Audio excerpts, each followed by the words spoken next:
The grand hall was packed, every seat filled, cameras positioned at every angle.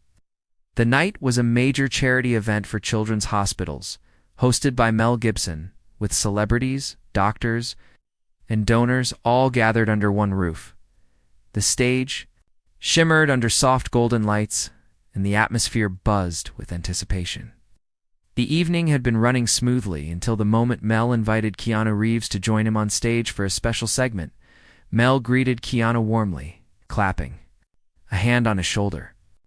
"Ladies and gentlemen," he said into the microphone, "here's a man who's not just a great actor, but a great human being." The crowd cheered, and Keanu smiled modestly. Mel began with light-hearted questions about films and upcoming projects. But soon, his tone shifted. "Keanu," he said, "you've been known to avoid talking about religion in public, but I think tonight is a night to be real. Do you believe in Jesus?" The question hit the audience like a sudden hush. People shifted in their seats, sensing this wasn't scripted. Even the camera operators paused for a fraction of a second before refocusing their lenses. Keanu didn't rush to answer. He took a breath, his eyes scanning the audience before returning to Mel. "I do," he said simply, "but maybe not in the way people expect." Mel leaned in, intrigued. "What do you mean by that?" Keanu's voice was calm but carried in undercurrent of emotion. "I've read the Bible. I've heard a lot of people argue about it. But the moments that made me believe weren't in debates or sermons. They were in the times someone loved me without a reason, forgave me without being asked, or stood beside me when it was uncomfortable. Those moments felt like Jesus was right there working through them." Crowd was silent, hanging on every word. Mel tilted his head. "So you feel like you've experienced him personally?" Keanu nodded. "Once years ago, I was at a very low point. I was walking alone late at night, and a man I didn't know stopped me. He didn't ask for money, didn't try to sell me. Anything, he just said, 'Jesus told me to tell you he sees you,' and then he walked away. It might sound strange, but in that moment I felt known, not by a stranger, but by something bigger than me. Something that loved me." A ripple went through the audience. Mel's hand, still holding the microphone, trembled slightly. "What? What did you do after that?" Keanu gave a faint smile. "I went home. I didn't tell anyone. But it stayed with me, and over the years I've tried to live like that message was true, that we are seen, that we matter, and that love is the point of it all." Mel swallowed hard, his eyes glistening under the stage lights. "Keanu, you don't know this, but I had a similar moment years ago, and hearing you say that now feels like..." His voice trailed off, and he gripped the podium for balance. The audience murmured as Mel's face paled. He opened his mouth to speak again, but instead staggered back a step. "Mel?" Keanu asked, moving toward him, before anyone could react. Mel's knees buckled, and he collapsed to the floor. The crowd gasped, some standing, others covering their mouths. Crew members rushed forward, and the sound in the hall turned into a blur of urgent voices and footsteps. What no one knew yet was that the moment before he fell, Mel had whispered something under his breath, words that would shock everyone. When they were revealed, the hall was in chaos. Chairs scraped the floor as people stood, craning their necks to see what had happened. Stage crew members knelt beside Mel Gibson, checking his breathing. The host's microphone had rolled across the stage, its metal head clinking softly before coming to rest at Keanu's feet. Keanu bent down beside Mel, his hand resting on his shoulder. "Mel, can you hear me?" he asked, his voice steady but urgent. Mel's eyelids fluttered. He was conscious, but clearly shaken. The paramedics who had been on standby for the event pushed through the crowd, one of them immediately taking Mel's pulse while another checked his vitals. "We've got him," one paramedic assured, though their faces were tight with focus. But Keanu had heard something, faint and almost lost in the noise just before Mel collapsed. It was only a handful of words, but they stuck in his mind. As Mel's breathing steadied, Keanu leaned closer. "Mel, what did you say before you fell?" Mel's lips moved slowly, his voice a rasp. "I heard the same words you did." Keanu's brow furrowed. "What words?" "Jesus told me to tell you." "He sees you," Mel whispered. Keanu froze. The sound of the audience, the clicking of camera shutters, the shuffling of feet. It all faded for a moment. Those were the exact words the stranger had spoken to him years ago. The ones that had shaped the way he lived ever since. The paramedics urged Mel to stay still, lifting him gently onto a stretcher. The event's co-host stepped to the microphone to calm the crowd, explaining that Mel was stable, but would be taken to a nearby hospital for observation before they wheeled him away. Mel caught Keanu's hand. "Don't ignore this," he said, his eyes locking on him. "This is not a coincidence."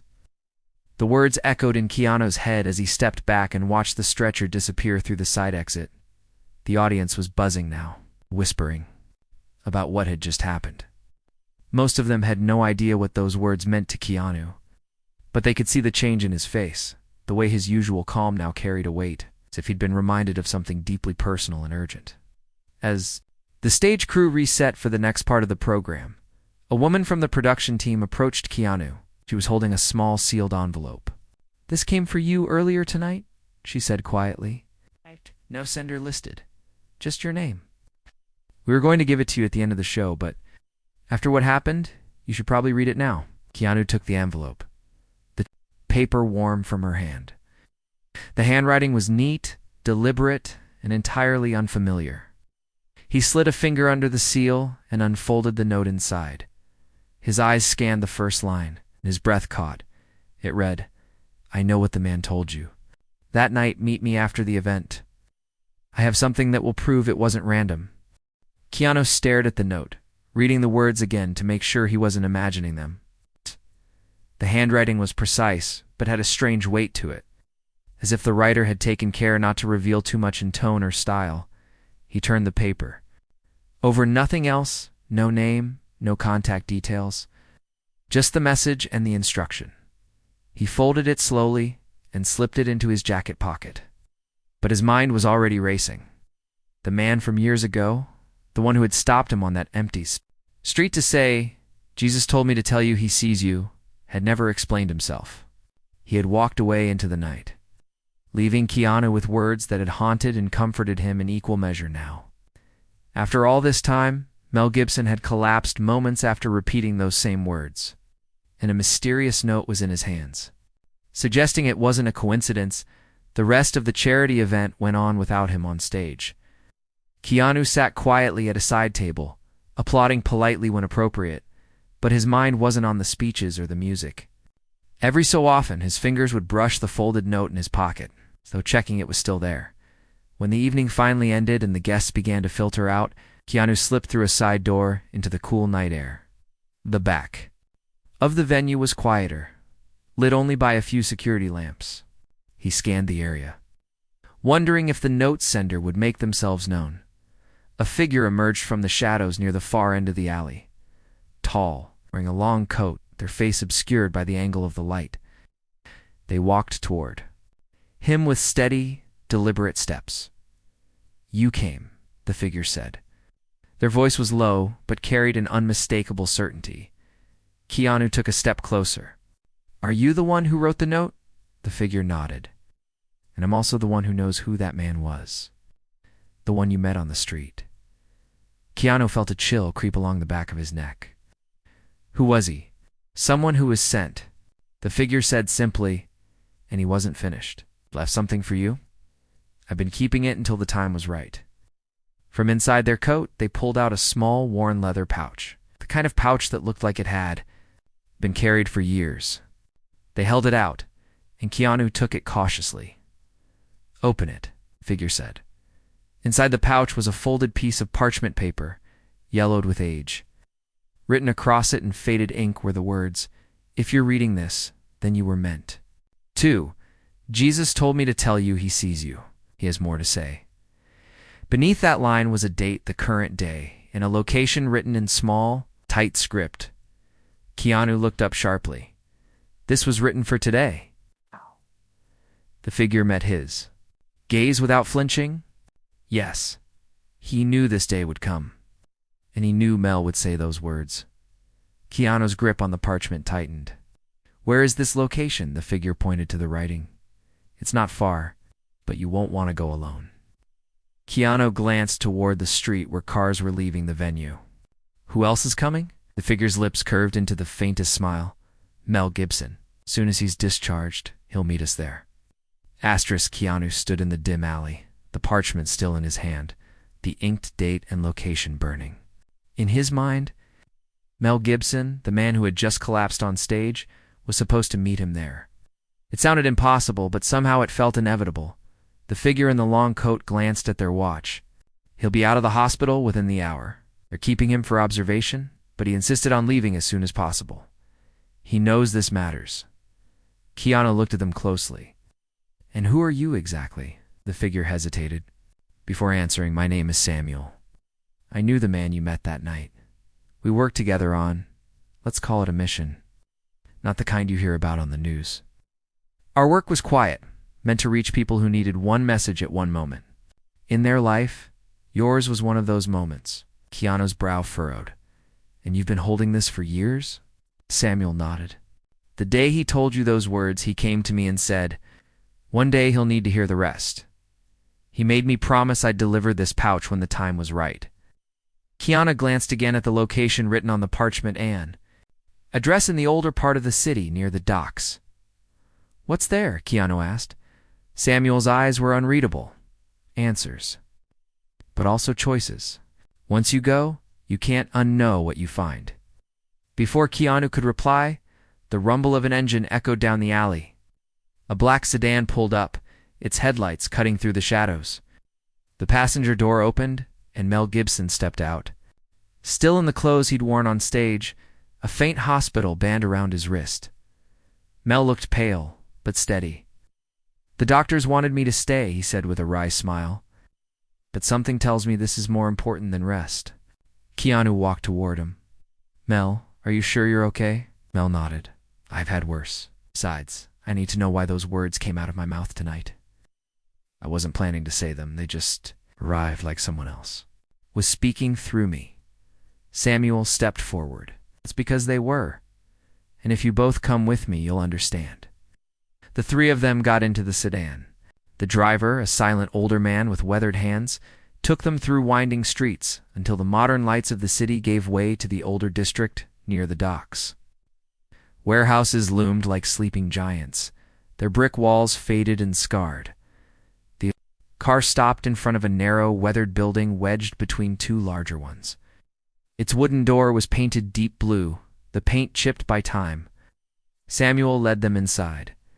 The air smelled faintly of cedar and something older like pages. That had been kept safe for decades. The room was lined with shelves filled with worn books, small artifacts, and boxes marked with dates. In the center stood a wooden table, and on it rested a single object, a small, locked chest. Samuel placed a brass key in Keanu's hand. This was meant for you, he said. But Mel needs to hear what's inside as much as you do. Keanu turned the key over in his fingers, then slid it into the lock. The chest clicked open. Inside was a single leather-bound journal, its cover soft with age. He opened it to the first page and froze. Written in careful script were the words, To Keanu Reeves, Jesus told me to tell you he sees you. And this is what he wants you to know next. Mel leaned closer, his voice barely above a whisper. Read it. Keanu's fingers hesitated on the edge of the page. The leather felt warm in his hands, as if it had been waiting for him all these years. Mel stood close, his breathing steady but heavy, like he knew whatever came next would not be easy to.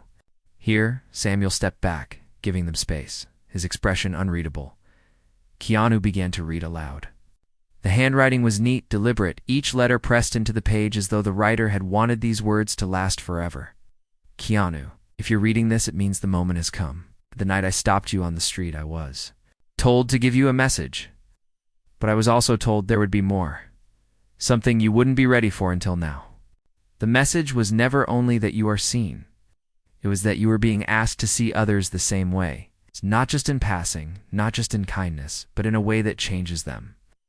Your life was meant to be a mirror for the love you've been given. Keanu's voice wavered slightly, but he kept going. Mel, if you are hearing this with him, it is because the same call is for you. Your moment would come differently in front of thousands, your voice carrying words you didn't plan to speak. Those words were not yours alone. They were a reminder to you and a confirmation to him. Mel's eyes flickered toward Keanu. He knew both of us. Keanu turned the page. You both have been given influence, not as an accident, but as a trust. And the trust is this: to see people when the world ignores them, to speak hope when others stay silent, to be bold about love because that is what will remain when everything else fades. The work ahead will be hard, will not be without cost, but you will not be alone. Samuel's voice broke the silence. Keep going, the last page matters most. Keanu flipped to the final page. The handwriting seemed even more deliberate here, as if the writer had leaned closer to make sure every word was perfect. There will be a day when you stand together and someone will try to convince you to keep quiet. Don't speak the truth you've been given. Even if your voice shakes, even if you stand alone, because that is the day someone who needs it most will hear and live. Keanu closed the journal slowly, his hands resting on the cover. The weight in the room was thick, not oppressive, but heavy with meaning. Mel exhaled slowly. This explains why I said those words tonight. But it also feels like it's just the beginning. Keanu nodded. Yeah, it's not just about us hearing it. It's about what we do with it. Samuel stepped forward, his gaze steady. The man who gave you that first message didn't leave you instructions for a quiet life. He left you a mission, and now you both have to decide what comes next. Keanu and Mel exchanged a look, the kind that passes between people who understand they're standing at the edge of something bigger than themselves. But before either of them could speak, there was a sudden knock on the blue wooden door. 3 slow knocks, followed by 2 quick ones. Samuel's face changed. That's him, he said quietly. The one who gave you the first message. Asterisk, the 3 of them froze, the sound of those knocks echoing in the small cedar-scented room. Keanu felt his chest tighten. For years, he had wondered about that night, about the man who stopped him in the street and spoke those words. Now he was only a few feet away. Samuel moved to the door and unlocked it slowly. The hinges creaked as it swung open, revealing a man in his late 70s. His hair was silver, his posture slightly bent, but his eyes were sharp and alive. He stepped inside, closing the door behind him with quiet care. It's been a long time, he said, his voice deep but warm. His gaze locked on Keanu first, then shifted to Mel, and now it's the right time. Keanu stood, unable to hide the question in his voice. Why me? Why that night? You could have told anyone those words. The old man smiled faintly. I didn't choose you. I was told to find you. I was given one sentence to say, nothing more, nothing less. I didn't know why. But when I saw your face, I understood that you were carrying a weight only those words could lift. Mel stepped closer, and me. Why did I say them on stage tonight without planning to? The man looked at him with the same calm intensity, because the message wasn't finished. Sometimes it takes years, even decades, for the rest to be spoken. You both had to live enough life to understand it before you could carry it to others. He reached into his coat and pulled out a small cloth pouch. This is the last piece. It was meant for you together. Keanu untied the pouch and tipped its contents into his hand, a small brass medallion, worn smooth by time. On one side were the words, I see you. On the other, etched deeply, was a verse. Isaiah 43:1. I have called you by name. You are mine. The old man's voice grew softer. That verse is the heart of the message. It's not just that you are seen, it's that you are known, claimed, and loved. And your calling is to make others believe the same. Keanu turned the medallion over in his palm, the weight of it both literal and symbolic. Mel stared at it for a long moment, then looked up. So what do we do now? The man's eyes crinkled at the edges, a hint of a smile. You speak, you act. You see people when no one else is looking, and you do it boldly, because the day is coming when those words will need to be heard again by someone standing where you once stood. There was no dramatic exit, no sudden vanishing. The old man simply walked to the door, opened it, and stepped into the night, Keanu closed his hand around the medallion, feeling its cool metal press into his skin. Mel rested a hand on his shoulder. "We've been given something," he said quietly, "and I don't think we can ignore it." Keanu nodded, the echo of the words from years ago still ringing in his mind. "Jesus told me to tell you he sees you." This time, he knew they weren't just for him.